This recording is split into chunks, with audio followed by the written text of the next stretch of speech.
So, Mario Kart rankings seem to be pretty popular on YouTube right now, and since I've done top 10 lists on Mario Kart like 11 years ago, I thought I'll do some rankings instead, as my opinion on the franchise as a whole has changed quite a bit since those videos.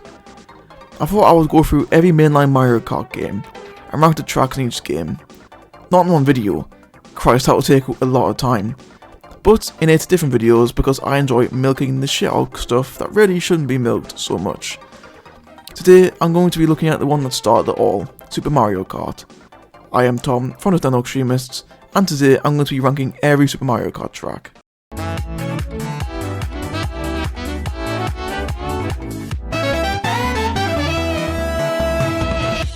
#20 Vanilla Lake 1. If you caught my video on the top 10 worst Mario Kart tracks, you'll know that this track made it onto that list, and honestly, my opinions haven't changed at all. Super Mario Kart already doesn't have the best controls and handling, but adding ice physics on top of that does not make for a good track. This track is literally just a square, and there are ice pallets placed in the most obnoxious areas, so you're almost guaranteed to hit one. This track goes by pretty quickly, which is its only saving grace. 19 Vanilla Lake 2. Basically everything I've just said, but now the track is a circle instead of a square. The ice cubes aren't as bad and are easier to avoid, and the water adds that little bit of extra difficulty. Honestly, Vanilla Lake has a pretty bad reputation, and it's pretty obvious why. 18 KOOPA Beach 1. This is literally just a giant circle with lots of water and cheap jeeps. There are some alternate routes you can take, but when you're competing with Super Mario Kart's AI, it's best to avoid them. 17 Bowser Castle 2. By far the worst Bowser Castle in the whole series. It has some saving grace that it's not a fucking circle, but instead filled with all the right angles you could dream of. There are a lot of sharp turns that are close together, meaning you're bound to bump into at least one wall at some point. There's also a dead end in this track. Why? What purpose does this serve? And yeah, it's a funny troll, but it's pretty pointless overall. 16 Bowser Castle 1. If you enjoyed the right angle turns in Bowser Castle 2, you'll love this track. It's a lot more laid back here, with less sharp turns to pull off, and they added some more ramps in the middle. The thumps also aren't placed in obnoxious areas, which is refreshing. 15 Mario Circuit 1. The very first track in the series. It's a classic but also incredibly simple, and the most bland looking in the game. At least you can pull off some cool drifts without consequences, which is pretty rare in this game. 14 Ghost Valley 2. Is it just me, or is Ghost Valley almost as slippery as Vanilla Lake?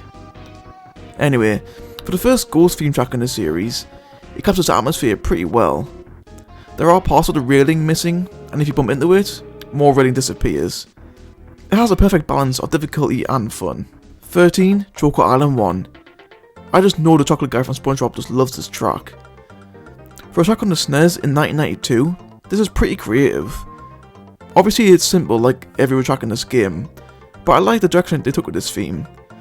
There are a few ramps and small clutters to give variety, and the background looks more like poop than chocolate, but unfortunately, this is as basic as they come. 12 KOOPA Beach 2. It's similar to KOOPA Beach 1, but I like how it's more compact than the original, if that makes any sense. There's more going on in this track, including the patch of water that you need to drive across, avoiding the deep water puddles, and the cheap jeeps in order to grab an item box. There's also some moss that can slow you down if you drive over it. 11 Mario Circuit 4. Was there any need for 4 Mario Circuits in this game? I would say no, as this track is literally just Mario Circuit 3 on mirror mode, with a few extra pipes just thrown in for an extra obstacle. This is just pretty lazy from Nintendo overall, and just screams, I've run out of ideas. 10 Ghost Valley 1. Similar to Ghost Valley 2, this track has a better layout and overall more fun to drive on. There's also a cool shortcut near the end which you can pull off if you have the feather.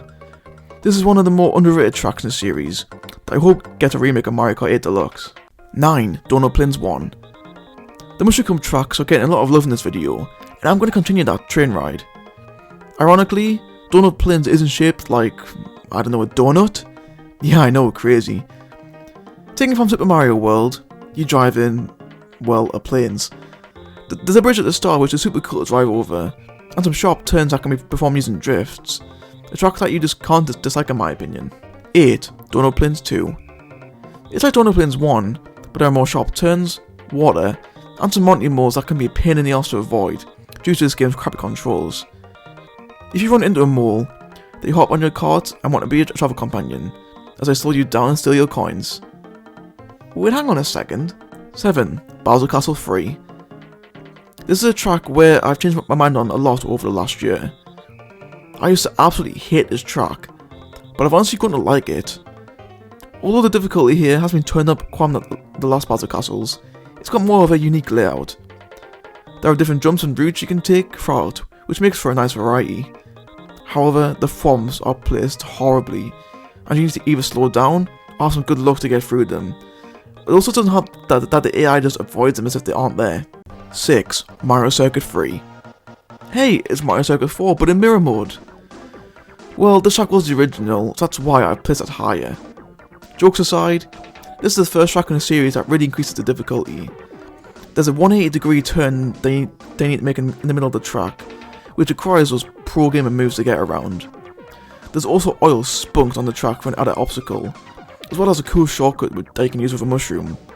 Fun fact, this track has been in 5 different Mario Kart games. Madness. 5. Donut Plains 3. This is another track that I've grown to like. Originally, I had this in my top 3 worst Mario Kart tracks of all time, and that was mostly down to the difficulty. This track is not easy to navigate. There's a broken bridge that you need to jump over to progress, even more sharp turns than the first 2 Donut Plains, more wanting moles to avoid, and put some more water on the track. This track does its best to piss you off in every way and definitely succeeds with me sometimes, but it also adds an extra difficulty that I can appreciate. 4. Choco Island 2. The poop is back and better than before. This layout is better than Choco Island 1, as there are narrower paths, a huge mud puddle, and more piranha plants that can ruin your day if you don't turn properly. Now, despite the soccer being pretty mid in this game, this track excels in actually being fun to drive around and doesn't try to piss me off. 3. Mario Circuit 2. The bar is that low in this game that a Mario Circuit track makes it to my top 3. This layout is fun to drive on, with very few obstacles and sharp turns to deal with, and there's also a sick jump at the end, which is mind blowing for SNES standards. Can you tell everyone that was stuff to say about these Mario Circuits? 2. Ghost Valley 3. This is one of the hardest tracks in the game, and I actually like it a lot more for that reason. Now, I'm a big fan of the Ghost Valley tracks, but the first 2 just weren't that challenging. Ghost Valley 3, however, turns the difficulty right up from 0 to 100. Someone must have just dropped a bunch of bombs on this track. There's random holes everywhere, and you need to release your inner gamer to dodge them all. There are also more sharp turns, and diagonal paths to maneuver around. 1. Rainbow Road. You've probably gasped. I mean, who would have thought this? This track is head and shoulders above the others. Now, after playing the same 7 courses in different layouts, it is really refreshing to see a brand new track that is more visually appealing. Now there are 0 guardrails here. You need to use your own skill to complete this track. The forms also have been stealing the stars from item boxes, as they now stun you if you run into them. This track is simply a classic, and is a pretty rewarding way to end what was a pretty mid-tier kart racer. And there you go. I've somehow managed to rank every track in Super Mario Kart. This wasn't very easy to do at all, since a lot of the tracks are pretty similar to each other, and are very simplistic. Hopefully this video isn't too short. If you enjoyed this video, leave a like. If you are new to the channel, consider subscribing so that you never miss any future videos. Also, hit the notification bell to be notified the second we upload a video. I have been Tom from Nintendo Extremists, I'll catch you next time.